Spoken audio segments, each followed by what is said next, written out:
अतिक्रमणमा चाहिँ समाचार भडक छ।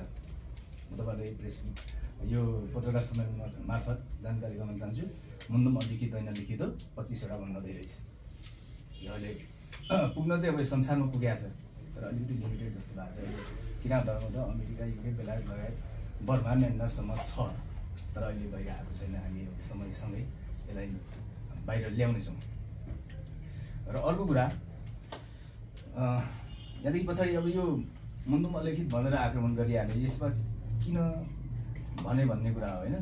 पछिल्लो समय त महागुरु फाल्गु नन्दले मुन्दुमलाई जोडदार गर्नुभयो। जस्तो महागुरुले आफैले बनाउनु भएको होइन, त्यो पहिले जुन एउटा परम्परा थियो, पहिला त चाहिँ अनि यो जमिनमा एउटा धामी परम्परा अथवा फेदाङ्मा परम्परादेखि मुन्दुम गाउने परम्परा थियो। त्यो पछि धामी फेदाङ्मा छोडिसकेपछि महागुरुले जोडदार गर्नु भएर बनाउनु भएको यसरी मुन्दुम बनेको।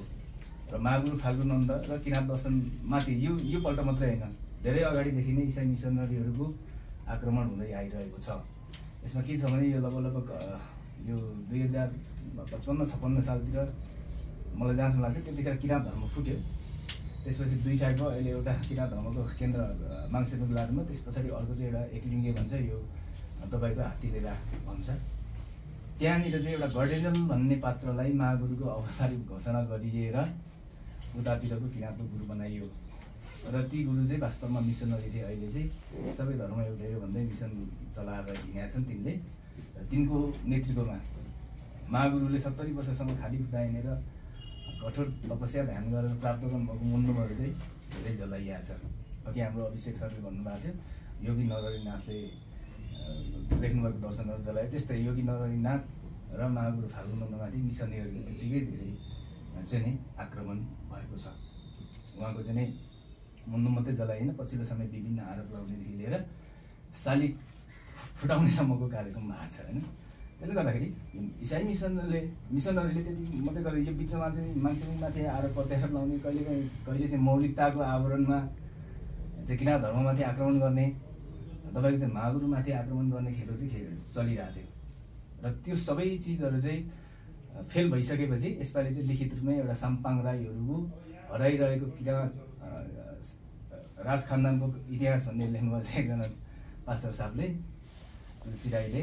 त्यो किताब अस्ति जलाइएछ, सञ्जालमा आएको थियो। त्यतिखेर चाहिँ तपाईँको सुदन किराँती भन्ने एकजना हाम्रो हुनुहुन्छ, उहाँको नि तस्बिरहरू जलेछ। त्यो एकदमै विवादित भएको थियो र त्यो कुराहरू हामीले पनि हेरिरहेछौँ। वास्तवमै जसले गरे पनि त्यो एकदमै सही गरे हो। र सुदन किराँती राई भएकै हिसाबले बचाउनुपर्छ भनेर धेरैजना स्वघोषित मुन्दुमिस्टहरू, विद्वान कलिएका राई साथीहरू, कोही लिम्बू साथीहरू नजाने जस्तो गरेर बसिराख्नु भएको पनि हामीले देखियो। यसपालि चाहिँ नि किराँतको नाममा यसो ब्यानर राख्ने, अनि पैसा दात्री नल्याएदेखि उठाएर डाँडा डाँडा यसो पिकनिक पार्टी सार्टी गर्दै हिँड्ने साथीहरू नबोलेको देखियो। पछिल्लो समय चाहिँ नि हामीले सञ्जालदेखि सबैले फोर्स गरेपछि किराँत राई यायोखाले चाहिँ एउटा विज्ञप्ति जारी गरेर आफ्नो औपचारिकतासम्म चाहिँ पुरा गर्नुभएको छ। तर त्यति धेरै डिटेलमा चाहिँ जान्दा चाहिँ उहाँहरूले गर्नुभएको दुईवटा काम चाहिँ त्यो विज्ञप्ति मार्फत मैले सम्मान गर्नुपर्ने चाहिँ क्रिस्चियनमा लागेका, र त्यो अघि मैले सुरुमा भनेको थिएँ गर्डेन्जल, उहाँको चाहिँ अहिले हेभेली पाथ भन्दो रहेछ। प्रेमवाद कुनै धर्म भनेर यो सबैलाई प्रेम गर्नुपर्छ भन्ने रहेछ उहाँहरूको एउटा लोजिक।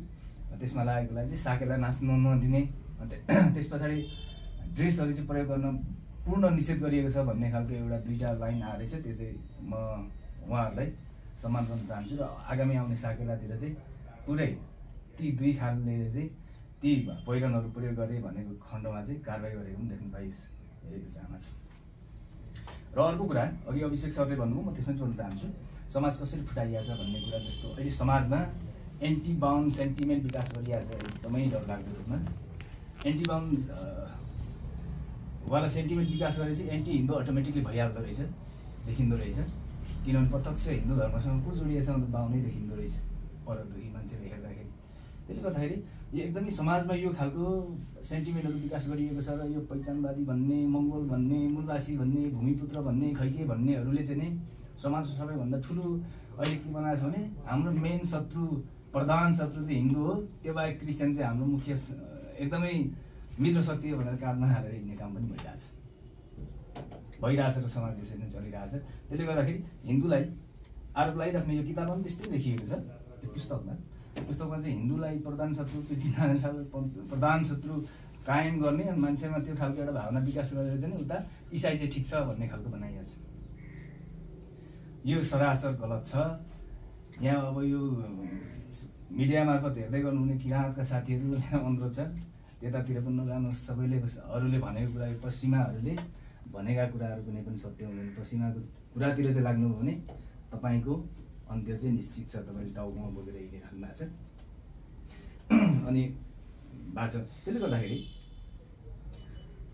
अब यहाँ इसाई नै सर्वश्रेष्ठ, इसाईतिर लागेपछि सबै ठिक भइहाल्छ, हिन्दूले त्यो यस्तो गर उस्तो गर हाँ गर हुँ गर के गर्यो अरे भन्ने खालको बनाएको छ। यो सरासर गलत छ, त्यतातिर नजाउँ।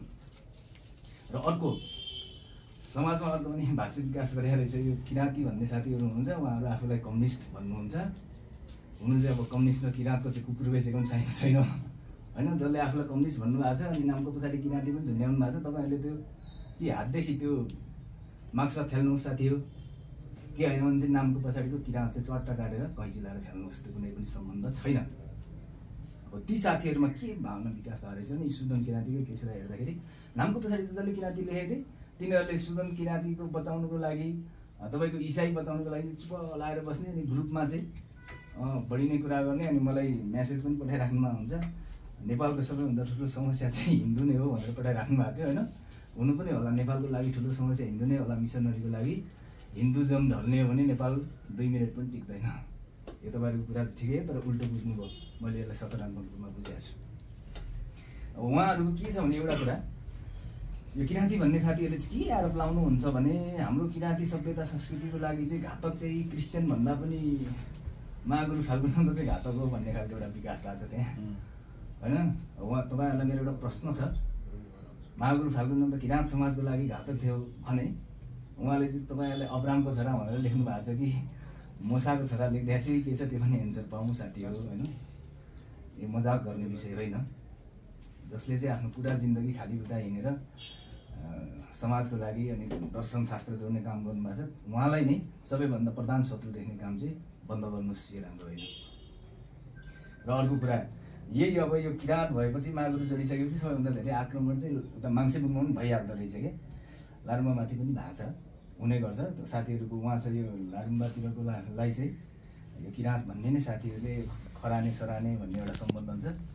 त्यो त सम्बन्धन त राम्रै हो, सेतो टिका लाउने र खराने भन्नु ठिकै होला। तर दर्शनको हिसाबले एउटा दार्शनिक हिसाबले माङ्सेबुङले किराँतलाई बचाइदिएको छ, किनभने त्यहाँ 25वटा भन्दा धेरै शास्त्रहरू मुन्दुमहरू प्रकाशन भएको छ र अझै पनि प्रकाशनमा आउने क्रम चाहिँ जारी छ। तपाईँहरू अरू केही गर्नु नसके पनि एकचोटि त्यता माङ्सेबुङ गएर यसो भ्रमण चाहिँ गर्नुहोस्। र यहाँ क्रिस्चियनमा लागेको साथीहरूको एउटा कुरा के छ भने हामीले हाम्रो समाजमा चाहिँ यो किताबमा पनि ल्याएको छ, हाम्रो समाजमा चाहिँ झै झगडा धेरै हुन्छ, मान्छे जाँड रक्सी धेरै खाएर क्रिस्चियनमा लागेपछि चाहिँ जाँड रक्सी पनि खान छोड्यो अनि झै झगडा पनि हुन छोड्यो भन्ने कुरा छ। जाँड रक्सी नै छोड्नुको लागि चाहिँ क्रिस्चियन भइराख्नु पर्दैन साथी हो। हाम्रै नेपालमा नेपालको इलाम जिल्लामा माङ्सेबुङ भन्ने गाउँ छ, हाम्रो ऋषिकेश सर जानु भएको छ, संसारकै नमुना एउटा गाउँ छ। त्यहाँ गएर यसो गर्नुहोस्, त्यो बाइबल समाइराख्नु पर्दैन, उन्नत समाज छ त्यहाँ। कसैलाई जाँड खानु पनि परेको छैन, बाँच्नु पनि परेको छैन, झगडा गर्नु पनि परेको छैन। यसले गर्दाखेरि यो समाजमा चाहिँ सिम्पल खालको दुईवटा कुराले हेभेली बाथमा लागेपछि पनि मान्छे झगडा गर्दैन अरे, अनि क्रिस्चियनमा लागेपछि पनि एकदमै मान्छे इमान्दार हुन्छ अरे भन्ने खालको भाष्य छ। त्यस्तै कुरा हो नि त, इजरायलले किन त्यो गाजामा त्यति धेरै बम हान्थ्यो होला र क्रिस्चियनै भएको हिसाबले मान्छे झै झगडा नगर्ने भएको भए संसारमा आज जति पनि भएको छ यिनीहरू अब्राह्मिकहरूको नेतृत्वमा चाहिँ नि सबैभन्दा धेरै मानवको संहार हुने काम भइरहेको छ। त्यसले गर्दाखेरि यो पनि गलत छ। र अर्को नम्बरमा यहाँनिर किराँतमाथि अर्को एउटा समूहले नि प्रहार गरिरहेछ, याक्थुङ भन्न रुचाउनुहुन्छ उहाँहरूले विशेष गरी। त्यो आफू किराँत पनि होइन अरे, हुनु त अब याक्थुङको इतिहासकै कुरा गर्ने त 8औं शताब्दीतिर यो यसो आसाम मणिपुर कतादेखि त्यो बस्ने ठाउँ नपाएपछि यता आउनुभयो अनि किराँत राजाहरूले बस्ने ठाउँ दिए साथीहरूलाई। अनि पछि ती 8 सरदारहरूले चाहिँ किराँत राजाहरूलाई झुन्ड्याउनु भएको छ।